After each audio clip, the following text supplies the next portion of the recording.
Welcome to our first ever podcast, Woke What? Cancel This. And the views in this podcast are my own and my opinion. A lot of this is also based on fact. But the last time I knew, in the United States, we do have a freedom of speech as well as expression. So you may not agree to some of the things that you're going to hear, and in your opinion, they may be completely different. And that's okay, because you know what? Again, we're human. We can learn, we can understand, we can express, we can absorb, and we can form our own opinions. So basically, our first podcast out of the gate, we're going to be talking about cancel culture and wokeism, because in my personal opinion, I think both of these are more detrimental to the U.S. than, let's say, China and Russia. Sure, they've got nukes. Sure, they could destroy us, but we're already working on destroying the American dream right now with all of the crap that's going on. So right out of the gate, let's talk about the definition of woke, and there are several of them. One of them, according to Wikipedia, is an adjective derived from American or African American vernacular English, meaning alert to racial prejudice and discrimination. So again, it's bringing us to the ability and the understanding that, yeah, all right, this is what it is, but it's not the way that everything is kind of moving around with it. We're not doing it. We're not going through it according to a lot of these definitions. So if you look it up under Merriam-Webster, woke in the definition and meaning, it says sometimes just used to characterize someone as hip or open-minded. I call that BS right there. And another one had also mentioned Webster's definition is aware of and actively attentive to important facts and issues, especially of racial and social injustice. So those are the definitions of what being woke is. Now, if you think about it, woke and cancel culture actually go hand in hand. You can't literally have one without the other, because if you don't agree with what people are saying, they're just going to cancel you. And that's sad, because we have a lot of people out there that are being canceled right now for expressing their views. Now, we do have some that are being canceled, and rightfully so they should be, because they're just downright nasty and extremely prejudiced. And that's one of the things that we're going to be talking about today. I fell victim to cancel culture in a way when I worked in radio several years ago in Pennsylvania. I was really big on American Idol, so I did this little segment on my show talking about Idol, you know, the contestants, what they were going through. I had a few people on my show for interviews. I covered the American Idol auditions at Heinz Field in Pittsburgh, you know, the whole 9 yards. Well, a local business owner didn't like the idea that I was talking about American Idol and complained to my boss saying, you know what, he's talking about Idol way too much. I don't like it.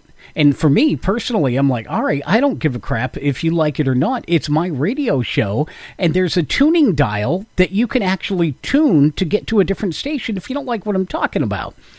But anyway, you know, I wasn't able to tell the business owner that, because God knows I really would have been out of a job.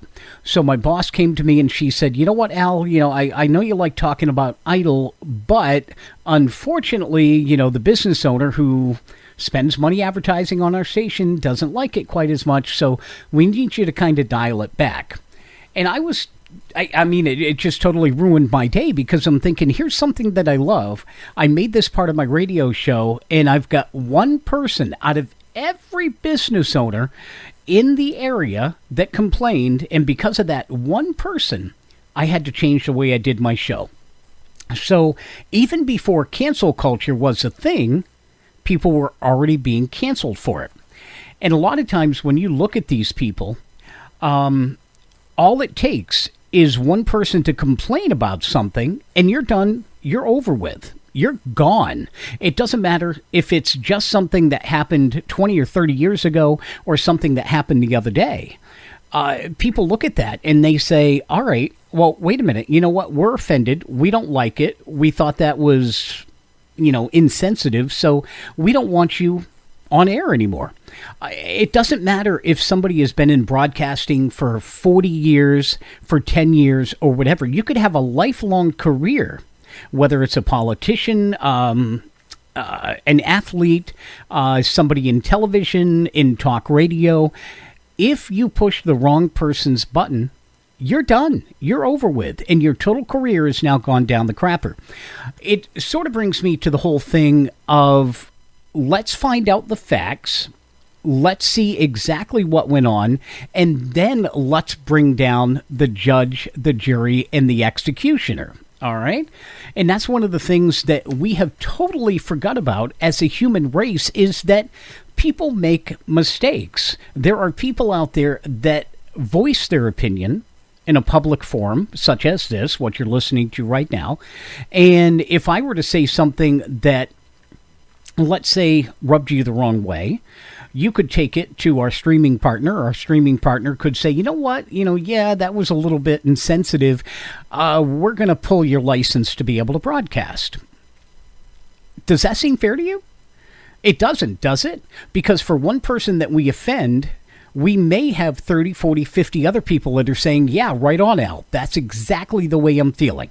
So this kind of gives me the whole idea of what we're up against. And it's really a sad world. Cancel culture is huge.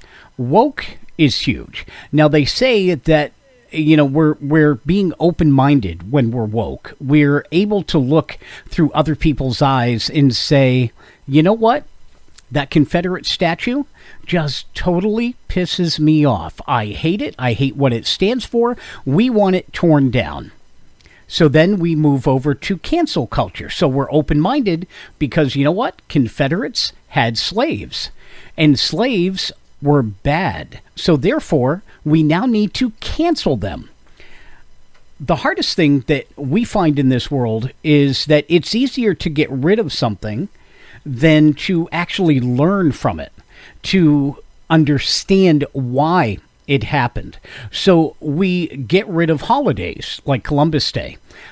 We get rid of statues because, you know what? They're offensive to us. They remind us of a bad time. What I would do is, if I was a parent, I would actually take my child to the statue and I would say, all right, this gentleman fought in the Civil War. He also had slaves. I want you to understand that slavery is bad. It was a part of our history, but we don't do that anymore. The sad part about that whole thing is that people would rather get rid of it, cancel it. They say they're open-minded, but we know they're really not, because all they want to do is they want to mold the United States into what they believe it should be. So same thing with teaching kids in school. Same thing with removing words from books because they're not socially acceptable, quote unquote. It's easier to get rid of something than it is to learn from it. And they call that being aware. And they call it bringing attention to important issues that affect you and I. Again, I'm calling BS on that. Totally BS. But a majority of Americans say they view cancel culture as a threat to their freedom, and that's according to a new Harvard CAPS Harris poll that was released exclusively just a couple of weeks ago. 64% of respondents said that there is a growing cancel culture that is a threat to their freedom, while 36% said they did not view it as a threat to their freedom at all. And of course, a lot of this is actually something that we're dealing with younger kids. It's not the older generation that's going through this. The older generations are the one that are kind of coming head on with this and saying, wait a minute, this is detrimental. This cancel culture, this wokeism, all of this crap, this is detrimental not only to our well-being, it's detrimental to our health, it's detrimental to our children, because our kids are growing up in a world like this, and we don't like it. Now, just because that we're putting up a facade and we're saying we don't like it, we don't want to deal with it, we don't want to understand it, we want America the way that it used to be. There is a good possibility that maybe someday that'll happen. Yeah, I don't see it in our lifetime, and probably not in the lifetime of the earth, because we're too far gone to actually make a comeback from this. It would be nice if we could go back to to the way things used to be. I mean, obviously without slavery and stuff like that, because, that is wrong. But again, we should be learning from it. We shouldn't be expelling it from our history books or the minds of our children. We should be explaining things to them.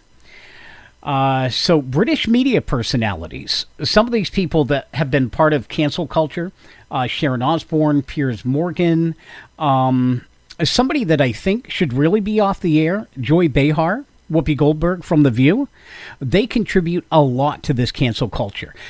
They spread so much fake news out there. If anybody should be off air, they should be. Now, this I did find pretty interesting. Pew Research on cancel culture, 58% think it holds people accountable for their actions. But again, this is the younger set of people that are talking about this. The younger people are looking at this because this is the world that they're growing up with. They don't know any different because nobody's ever taught them. And that's the sad part about it. But 58% think cancel culture and wokeism actually holds people accountable for their actions. But here's the thing. If you were to bring back a lot of the 80s hair bands and some of the things that they talked about in their music, 90% of them would be canceled right now. When I listen to music, I don't think of something, oh, that's risque or whatever. I listen to it because I enjoy the beat. My wife always yells at me. She says, yeah, but you don't listen to the meaning of the song. It's like, I don't care. What, that one's about sex? Really? I didn't know about that. But if you think about it, a lot of the music of the 80s would definitely be canceled. They're going after books. They're going after movies. They're rewriting things because of offensive words, because it may depict slavery, because there's not enough people of color or ethnicity or anything like that in them. So they're trying to change all of that, again, instead of learning from it, explaining it to people. This is the way it was. We're not going to change it. You've got to live with it. If you don't like something, if something is in front of you, you don't care about it. If it offends you, look the other way. We do it every single day. We have to. Things are going to upset us. Things are going to tick us off. But we look the other way. And this is something I found fascinating too. 1 in 4 Americans fear cancel culture could risk their job or education. Yeah, that came out in March of last year. And a lot of people are actually keeping quiet because they're afraid if they open their mouth about a coworker, something that happened around the office or whatever, they're going to lose their job. They're going to be canceled from employment. And this is another thing, just like I was talking a little bit ago. This is another thing that we have to worry about. Nobody should have to worry with their job that you're going to get fired for speaking your mind. You should be able to go to your boss if something's bothering you and say, you know what? I don't agree with this. They're going to say, okay, well, you can always find another job. But they shouldn't fire you for it because everybody should have an open door policy. You should be able to go to any single person and explain your bitch, gripes, or complaints and get an honest to goodness person listening to you. But again, it's easier to cancel, to get rid of somebody and to hire some idiot off of the street. Oh, I know that wasn't socially acceptable, but you know what I'm talking about. Than it is to actually work with you and explain the issues and have everybody learn about it. So 40% of Americans today report keeping quiet, holding back from expressing their true beliefs for fear of reprisal. Their figure is particularly astounding when compared to the 1950s during McCarthyism. Back then, only 13% of Americans reported self-censorship. So yeah, for fear of losing our jobs, we tend to become more quiet. We tend to sit there and say, you know what? I don't want to be canceled. So if I just keep quiet, if I don't say a darn thing, that's going to be totally okay. It really isn't. Again, because you should be able to express yourselves. Yeah, 3/4 of conservative academics fear being sacked for their views. We're talking about people in school. Now, there are a lot of schools that have changed their teaching curriculum. Teachers have become more woke. They're inducing wokeism and cancel culture into their teachings. Should that be part of the teachings? Should this be what we're explaining to our kids? I always thought, in my own personal opinion, that teaching somebody shouldn't be done based on the person's, I don't know, personal feelings, personal beliefs. Teaching children or young adults should be based on facts out of a book, not just something because, you know what? Oh, I believe this, so everybody in my class should believe that as well. But, U.S. academics increasingly bite their tongue for fear of losing their jobs, and conservative scholars feel the heat more than their liberal counterparts. That's crazy. Research by the Foundation for Individual Rights and Expression, which is a free speech group, found that 52% of professors said they worry about losing their jobs or reparations because of being misunderstood or taken out of context. Those on the right feel it the most, because let's face it, everybody says us right-wing people are bad, right? 72% of conservative respondents feared being canned for their views compared to 56% of moderates and 40% of liberals. Gotta love that. That's kind of crazy, right? And just to let you know, when we're talking about cancel culture and removing statues and changing different things and stuff like that, new research from the Yahoo News YouGov website finds that 56% of Americans think that cancel culture in the U.S. is very big, 28% or somewhat big, 28% say it's a problem. Republicans, roughly 72%, are particularly likely to point to cancel culture as a huge problem, while fewer independents and Democrats at 47% agree. So just so you know, if you're keeping track, 73 Confederate monuments were actually removed or renamed last year. There are only 723 left in the U.S., and that's according to the Southern Poverty Law Center. So you be the judge on this. Again, we should be teaching people about this. We should be teaching people about slavery and why it's bad. We should be teaching people about the Confederate Army, about North and South, about the Civil War. Not removing statues because they offend people and they had slaves. We know they did.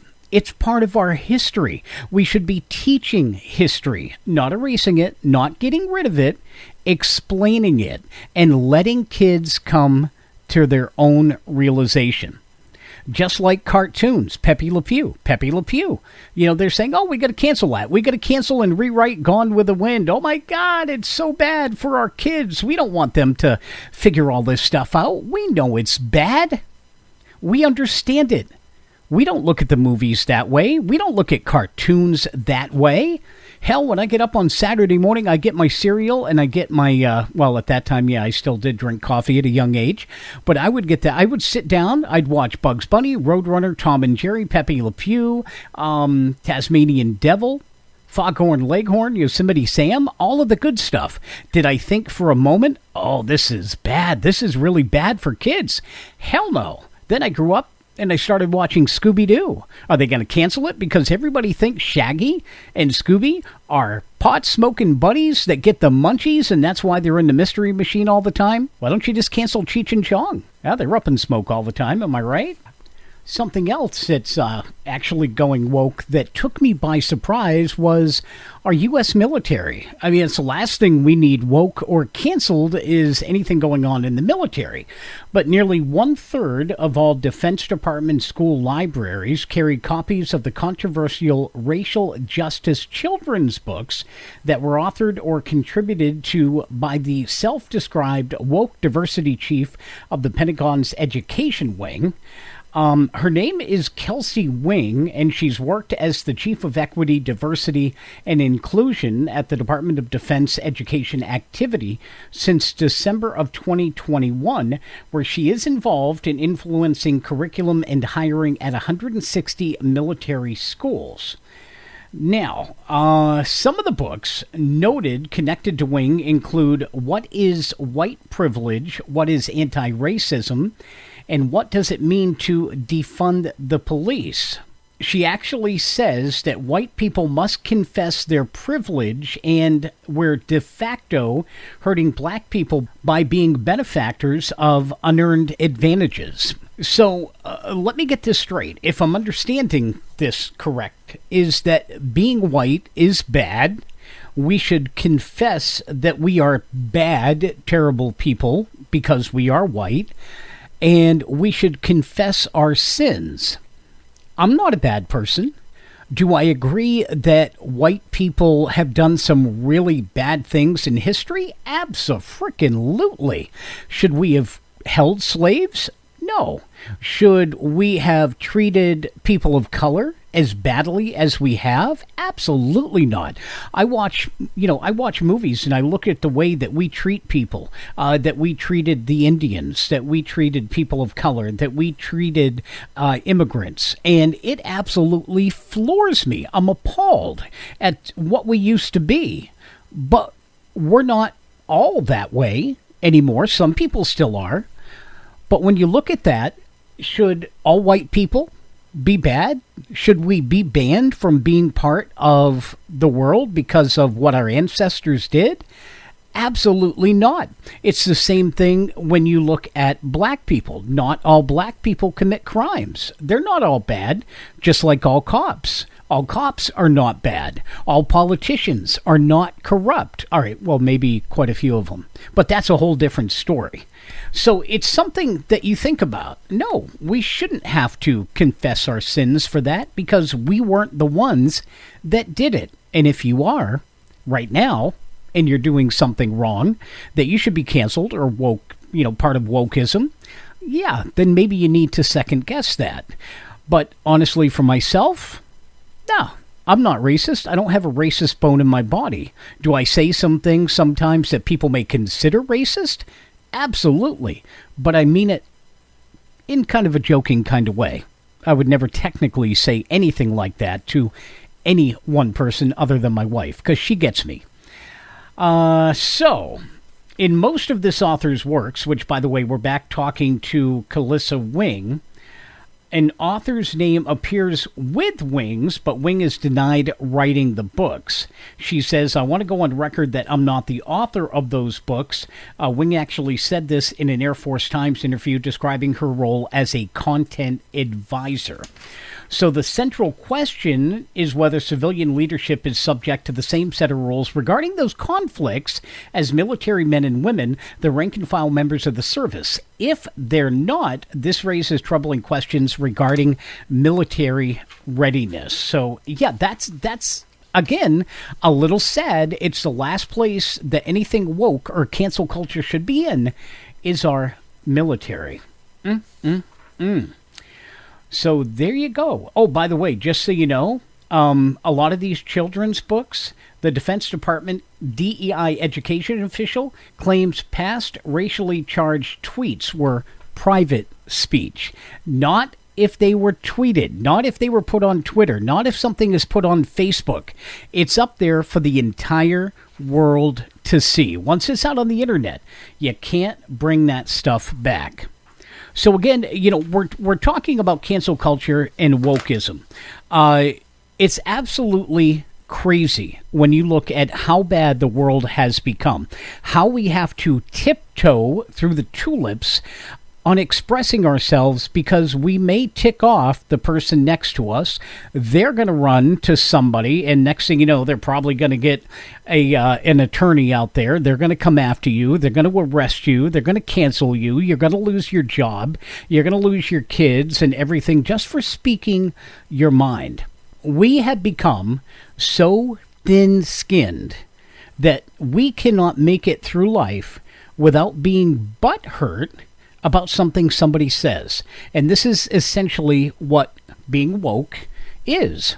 And when you find somebody that is deserving of being, quote unquote, part of the woke community, and they decide that somebody has rubbed them the wrong way, you now become a subject of cancel culture. And you never know, your life too could come to an end. So what do you think? Should we do away with this? Because the hashtag cancel culture is actually trending pretty highly. Should we go back the way things were in the 80s, 90s, and early 2000s before cancel culture and wokeism took over? You're damn right. I don't agree with it. I think it's ridiculous. Should we be held accountable for our actions? To a point. But in the United States, there is freedom of speech and freedom of expression. Both should be able to be exercised daily. Do you have to keep other people's, feelings in mind? Absolutely. You don't go up to somebody of color and sit there and say, you know what? I understand slavery. I think it was a good thing. Obviously, it's going to rub them the wrong way. So you need to think before you speak. Sometimes I really have a hard time with that. And my wife reminds me all the time. So let this be a lesson. Woke, cancel culture, and you. Where do you fit in? Thanks for listening to the first podcast of Woke What? Cancel This. And again, the views of this podcast are my own. They are based on facts. The numbers that we gave you were taken from the internet. We're just simply sharing the story. Be listening for our next podcast. And if you'd like to be a guest and maybe you have a subject matter that you would like to express, get a hold of me. All right? Our email address is WokeWhatCancelThis at yahoo.com. You can also find us up on Facebook under the same name. I'm Al Lockwood. Thank you so much for listening. We'll see you next time.